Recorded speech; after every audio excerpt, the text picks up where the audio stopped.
We are back on Morning Line. Josh Horn taking your phone calls. Line's open if you want to jump in. We've got several here. We're going to go up till 9 o'clock, so come on if you want. We'll take your call. Let's start up next with Evan, who waited through the break. Hi, Evan.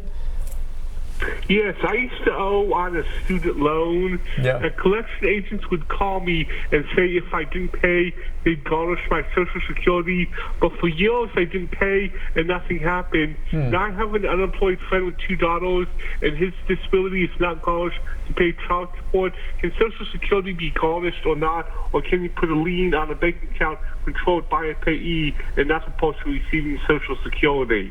Interesting. Yeah. For child support or federal student loans, if you're not paying on those, can they go after your benefit? They can, yeah. Okay. And that's something. It's kind of a last resort type of thing, but we get child support garnishment orders from the child support office regularly in the Social Security office, and we apply those as directed. And then also the federal student loans, again, that's kind of a last resort, but we do have those come through too. Those are usually through the Department of Treasury, but in both of those circumstances, we do have folks that call and try to talk to Social Security about it, but child support through the child support office. And that's the beauty of it. I love it. And I have no sympathy for the people that get garnished, okay? No. Especially on child support issues. That meant they didn't pay when they were supposed to. And the beauty of it is a lot of them are deadbeats that just keep moving around and not working, and you can't contact them. Well, guess what? You can't run from the IRS. And if the lawyer for the parent of the child that's been cared for can track it down and get it in there,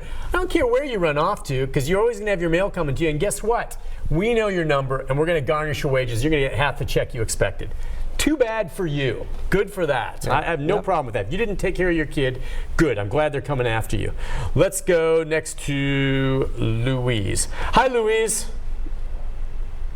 Are you there, Louise? Yes. What's on your mind?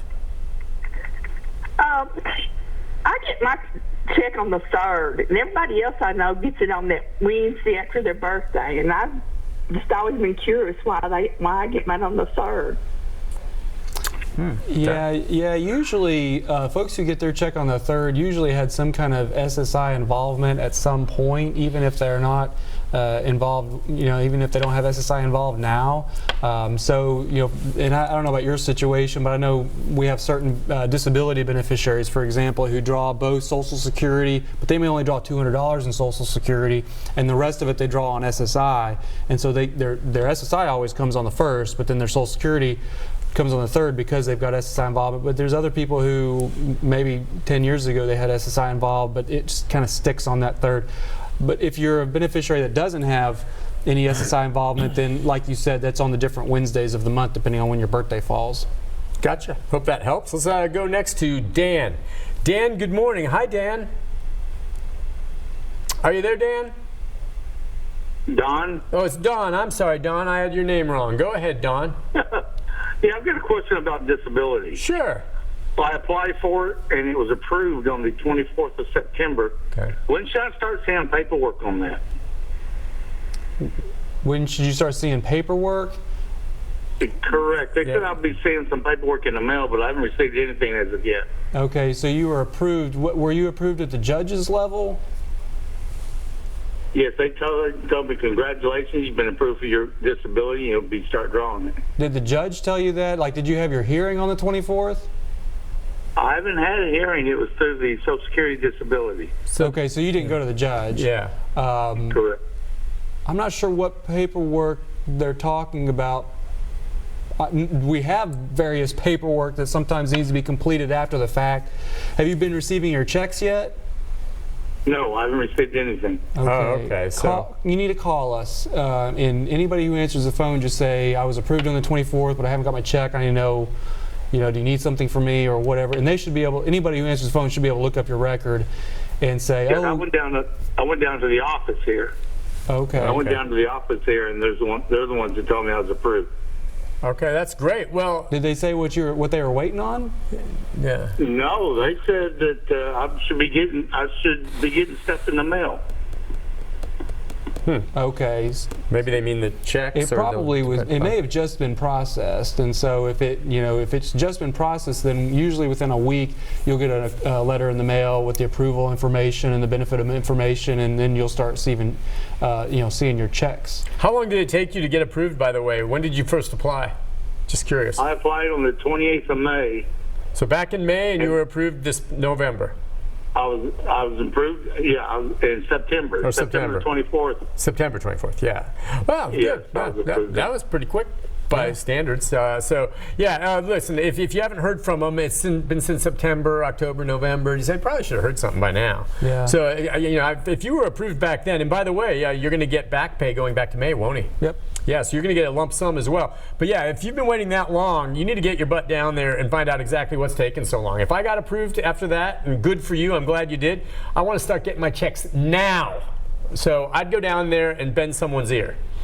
That's all there is to it. Why is it taking 3 months? Yeah, the only other thing I can think of too, and I was trying to do some math in my head, but June, July, August, September, October. So anybody who's approved for Social Security disability benefits has to wait a 5-month waiting period depending on when you were disabled. So if you were disabled in May, then your waiting months would be June, July, August, September, October. So the first check you may be, I don't know when you were entitled, but it could be if you were entitled in November, then you won't get a check. November's check comes in December. Okay, so maybe that this may month. be another. Yeah, so that may be another factor involved there too. But like he said, a quick call should take care of it for you. Right. Let's go to Tiffany. Hi, Tiffany. Hi, Tiffany. Hey, okay, I get disability, but I want to start drawing my pension next year. Do I have to turn in my pension to Social Security? I can't understand her at all. I'm going to put. Could you get? Okay, I'm going to put her on hold, and maybe she's on line 5, and I'll take another call if you can get her to clear up her signal a bit, because I couldn't understand a thing she said. Let's go to Calvin. Hi, Calvin. Good morning. Good morning. What can we do for you, Calvin? Okay, I got a question I'd like to ask you. I retired from the railroad, and I draw a railroad pension.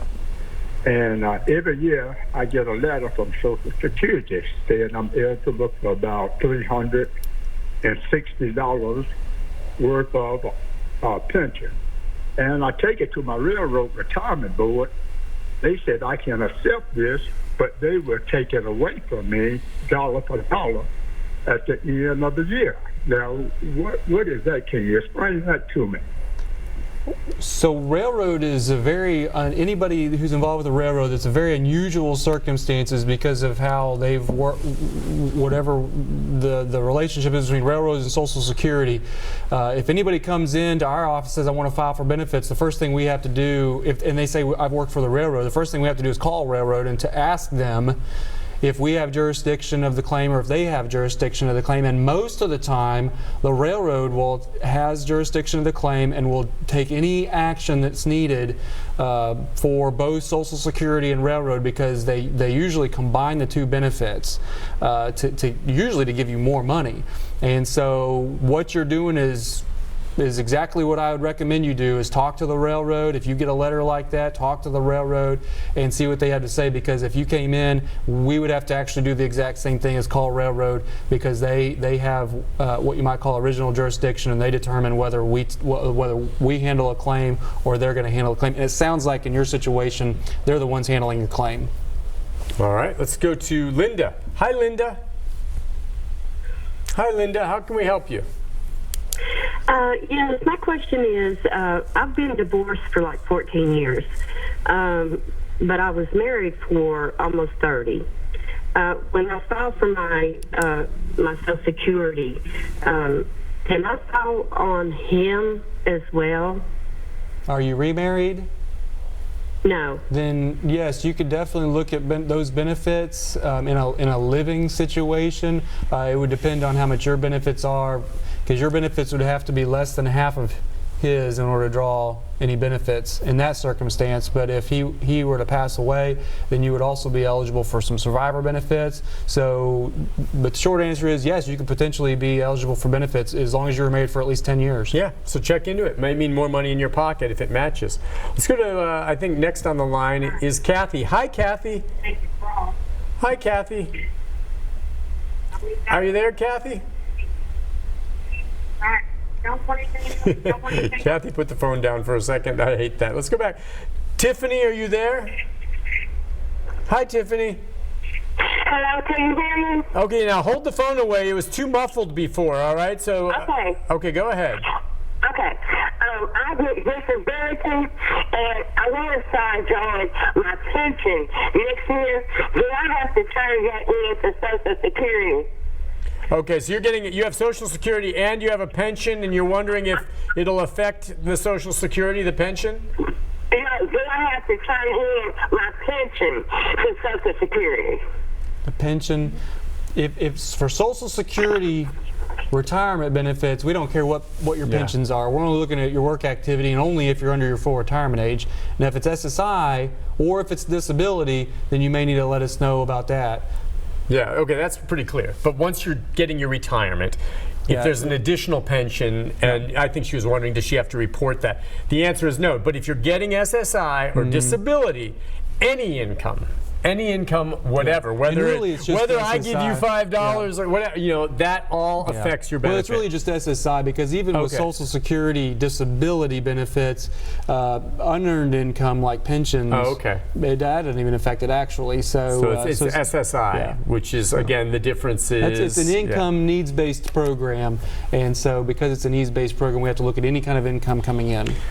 Remind folks again, obviously they have the numbers they can call. They can go to the website. The offices, at least in Metro, and a lot of the viewers here are all around Middle Tennessee, but do you recommend certain circumstances going into the office personally, or you say, hey, if you can do it on the phone or on the computer, do it that way? Yeah, representative pay situations.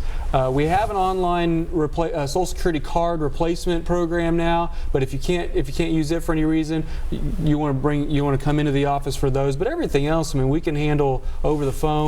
And then also we have a ton of resources, tools, things on our website at socialsecurity.gov. Highly encourage everybody to take a look at that. Frequently asked questions are on there. You can create your My Social Security account and get in and look at your record, your personal benefits, your estimates, what you could be drawing when you draw. So just take a look at that, and we're happy to help you in any way we can. Josh, you're awesome. Great. It's good to have you. We had a lot of calls this morning. I think we helped some folks. We'll see you again in a month. Have a happy new year, my friend. It's good to see you. We'll be back with a programming note right after this. Stay with us.